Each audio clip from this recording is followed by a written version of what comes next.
नमस्कार, मैं हूं शम्स ताहिर खान और आप देख रहे हैं वारदात।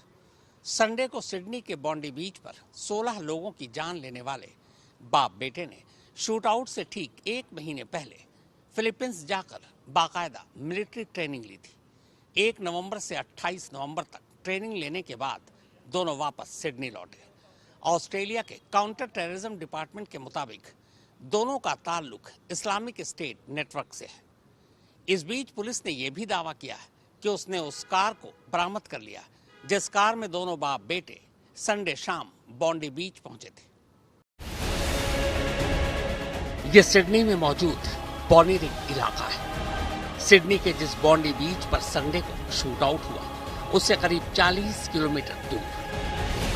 गूगल से ली गई ये तस्वीर इसी साल जून की है। इस तस्वीर में सिल्वर कलर की यह कार दिखाई दे रही है। ये कार शूटआउट में शामिल साजिद अकरम के घर के बाहर खड़ी है। सिल्वर कलर की यही कार 14 दिसंबर यानी संडे की शाम को बॉन्डी बीच के ठीक बाहर उस फुटब्रिज के बिल्कुल करीब पार्क है, जिस फुटब्रिज पर खड़े होकर साजिद अकरम और उसके बेटे नवीद अकरम ने करीब 50 राउंड गोलियां चलाई, जिनमें 16 लोगों की मौत हो गई और 35 से ज्यादा घायल हो गए। न्यू साउथ वेल्स के काउंटर टेररिज्म डिपार्टमेंट के एक सीनियर अफसर ने ऑस्ट्रेलियाई मीडिया को बताया है कि दोनों बाप बेटे 13 दिसंबर को ही बॉनेरिग अपने घर से इसी कार में 6 लाइसेंसी बंदूक और दर्जनों राउंड कारतूस के साथ निकल गए थे। घर से निकलते हुए बाप बेटे ने घर वालों से कहा था कि वो वीकेंड पर फिशिंग करने यानी मछली पकड़ने जा रहे हैं। घर से निकलने के बाद ये दोनों 13 दिसंबर की रात कैम्पसी के साउथ वेस्ट इलाके में एयरबीएनबी के एक होटल में रुके थे। ये जगह बॉन्डी बीच से 20 किलोमीटर की दूरी पर थी। दोनों बाप बेटे कैम्पसी से 14 दिसंबर की शाम को इसी सिल्वर कलर की कार में निकलते हैं और सीधे बॉन्डी बीच पहुंचते हैं। काउंटर टेररिज्म डिपार्टमेंट के मुताबिक दोनों ने बॉन्डी बीच की रेकी पहले से ही कर रखी थी, इसीलिए वो कार को फुटब्रिज के करीब खड़ी करते हैं और सीधे फुटब्रिज पर पहुंच जाते हैं। फुटब्रिज से चारों तरफ सब कुछ साफ दिखाई देता है क्योंकि ये थोड़ी ऊंचाई पर है। असल में इस फुटब्रिज का इस्तेमाल अमूमन लोग बॉन्डी बीच तक पहुंचने के लिए किया करते हैं। शाम हो चुकी थी। यहूदियों के रोशनी का त्योहार था यानी फेस्टिवल ऑफ लाइट। ये पहला दिन था, लिहाजा बड़ी तादाद में हर साल की तरह यहूदी समुदाय के लोग इस जगह पर इकट्ठा थे और ये बात दोनों बाप बेटे पहले से जानते थे। फुटब्रिज पर पहुंचते ही दोनों बाप बेटों ने अचानक लंबी बंदूक बाहर निकाली और बस लोगों की तरफ उसका मुंह तान कर ट्रिगर दबाना शुरू कर दिया। दोनों का मकसद ज्यादा से ज्यादा लोगों को मार डालना था। दोनों कार में कुल 6 बंदूक लेकर यहाँ साथ पहुंचे थे और कार बिल्कुल फुटब्रिज के करीब खड़ी थी।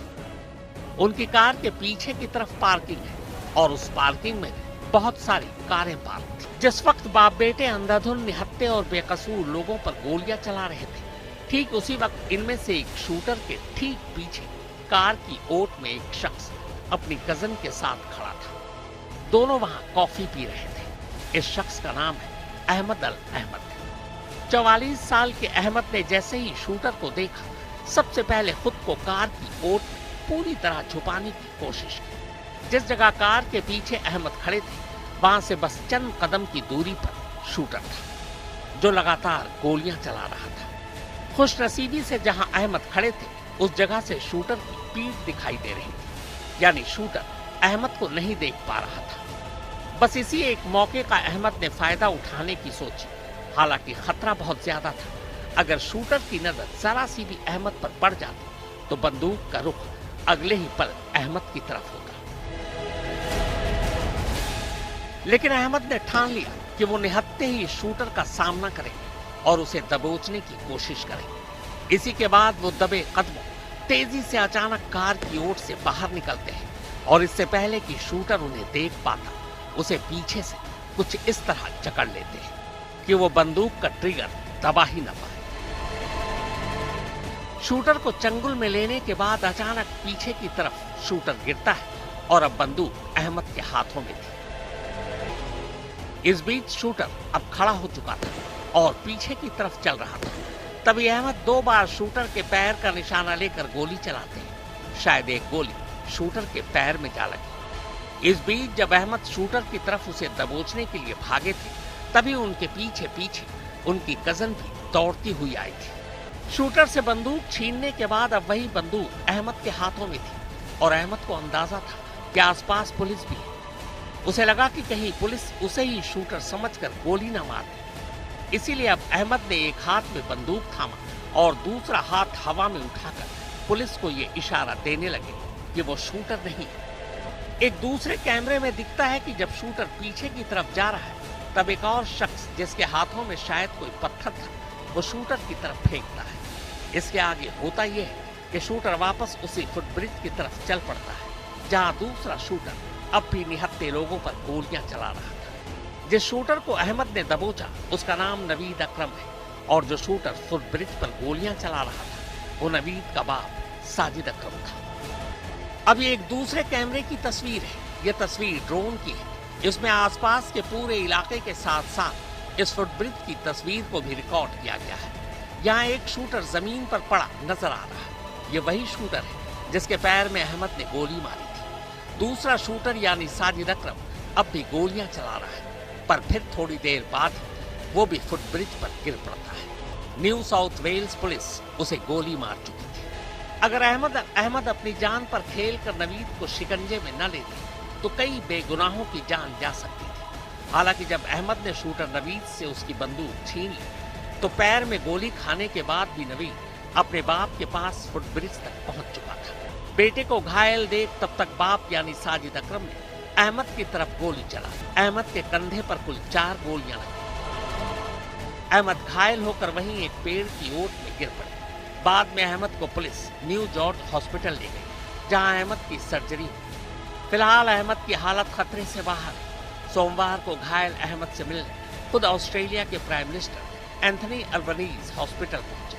उन्होंने अहमद को ऑस्ट्रेलिया का सच्चा हीरो बताया।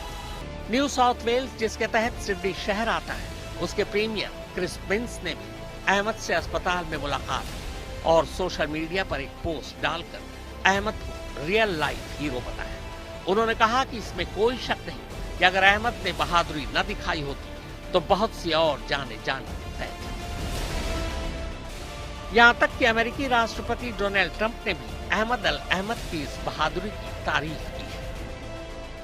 अपनी इसी बहादुरी की वजह से अहमद एक ही दिन में पूरी दुनिया में हीरो बन गए। सोशल मीडिया से लेकर दुनिया भर की मीडिया में अहमद की बहादुरी की तारीफ हो रही। यहाँ तक कि अहमद की मदद के लिए GoFundMe पेज तक शुरू हो गया।